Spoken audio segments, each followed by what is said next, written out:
Hello guys, in today's video I'm gonna show you how to add Twitch link on social network settings on your account on Roblox, easy and quick.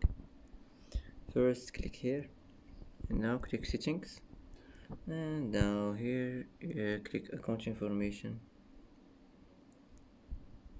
Now here you will find a Twitch link, just add your link and click save and it will be saved. And that's how to add Twitch link on social network settings on your account on Roblox, easy and quick.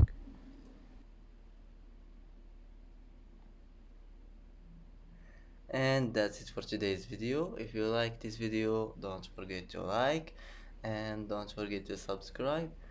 I hope this video is helpful for you, and thanks for watching until the end, and see you in the next video.